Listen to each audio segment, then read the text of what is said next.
Summary of the Adventure of the Speckled Band by Sir Arthur Conan Doyle. About the author. Born in Edinburgh to an Irish Catholic family, Arthur Conan Doyle's early life was marked by instability. After his father Charles's growing alcoholism caused the family to split apart in 1864, the children lived across the city in different forms of low-income housing. The family reunited in 1867, and then lived together in a run-down tenement flat in the Ciennes neighborhood, where young Arthur was the leader of a Catholic street gang. When Charles died in 1893, a 9-year-old Doyle was sent to study at a Jesuit prep school in England, with the support of wealthy uncles. He went on to study medicine at the University of Edinburgh Medical School from 1876 until 1881. During this time, Doyle began to write short fiction and, in 1879, published both his first story, The Mystery of Sasassa Valley, and his first academic article, Gelsemium as a Poison.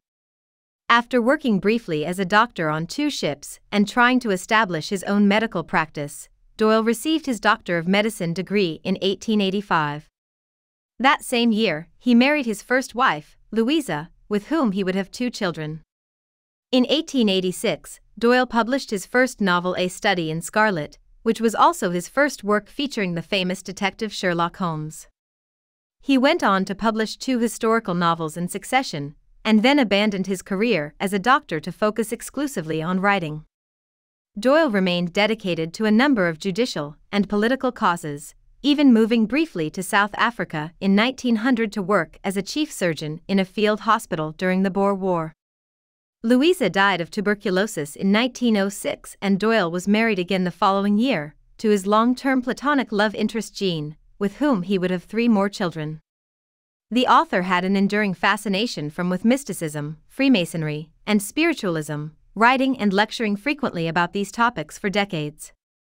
Up until his death at the age of 71, Doyle wrote a total of 56 stories and 4 novels featuring Sherlock Holmes and his assistant Watson, as well as dozens of books across nonfiction, drama, and poetry. Summary. The adventure of the Speckled Band begins with Watson recounting how, of the nearly 70 cases that he and Sherlock Holmes have embarked upon together as a detective duo, the one that he is about to narrate is among the most unusual of them. Watson's telling of the narrative starts when a young woman, Helen Stoner, pays them a visit one morning in desperate need of their help. Helen's stepfather, Dr. Grimsby Roylott, is the sole remaining descendant of an old family whose fortune has been slowly reduced to nearly nothing after generations of waste and gambling.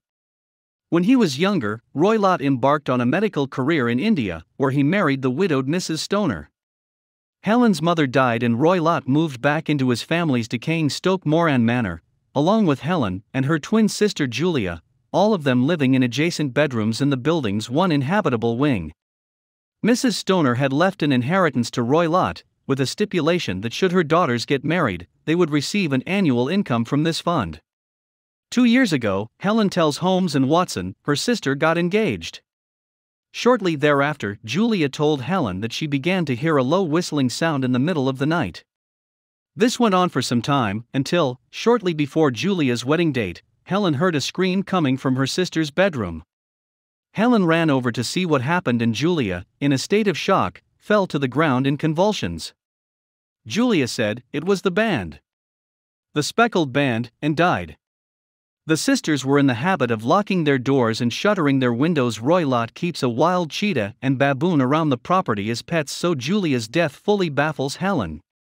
By the time she comes to visit Holmes and Watson, Helen herself has become engaged. Soon after she makes the announcement, renovations begin on the exterior wall next to her bedroom, so Helen is forced to move into her sister's former room, next door to Roylott. Not long after this, Helen begins to hear the same low whistling sound that Julia had described to her. Holmes and Watson then make plans to meet her at the Stoke Moran Manor later that day, so they can begin investigating the mysterious incidents. Not long after Helen leaves their apartment, a large man with a threatening demeanor enters the room. He announces himself as Dr. Roylott, Helen's stepfather. He tells Holmes and Watson that he's been tracing Helen's movements, so he knows that she has just paid them a visit, and he demands to know what she told them. When Holmes refuses to say anything, Roylott tells them not to meddle in his affairs. He then grabs a fire poker, bends it as show of his strength, and leaves them. Holmes remarks that he himself is stronger than he looks, and he bends the poker back into shape. Holmes and Watson journey out to Surrey later that afternoon. Meeting up with Helen, the detectives first inspect the rooms from the outside, determining that the shutters are essentially impenetrable, and then the inside, where there are a number of telling clues. Holmes examines every surface of Julia's former room and notices that the bed is bolted to the floor, that a ventilator hole leads into Roylott's bedroom next door, and that the bell pull is fake. It's merely a rope hanging onto a hook in the ceiling. They then inspect Roylott's room, where Holmes notices a safe with a saucer of milk sitting on top of it, and a leash tied and looped like a whipcord hanging from the bed. The three hatch a plan for the evening. Holmes and Watson will take a room on the second floor of the inn across the lane from the manor. Helen will tell her stepfather that she will be confining herself to her room due to a headache. When she hears that Roylott has gone to bed, she will undo the shutters in Julia's former room, put a lamp in the window indicating that all is quiet in the house, and then retreat into her former room for the night.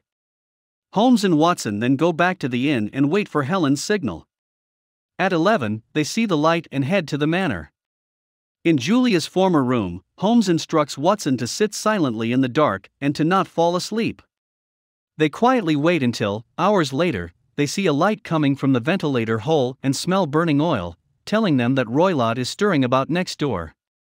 A few moments later, they hear a long hissing sound come into their room. Suddenly, Holmes gets up and begins to furiously beat at the hanging bell pull rope with his cane. Right when they light a lantern in their room, the glare makes it so that Watson can't tell what Holmes had seen, only that the detective's face had paled and had taken on a look of terror. They then hear the expected low whistling and, shortly after, a horribly loud scream coming from Roylott's room.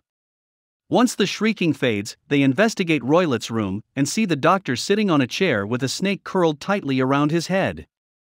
Holmes immediately remarks on the speckled bands around the snake's skin and identifies it as a swamp adder, the deadliest snake in India.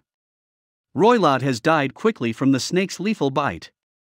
The story closes with Holmes telling Watson what he took away from the investigation, namely how important it is to have sufficient data, noting the confusing double meaning of the word band which initially threw him off.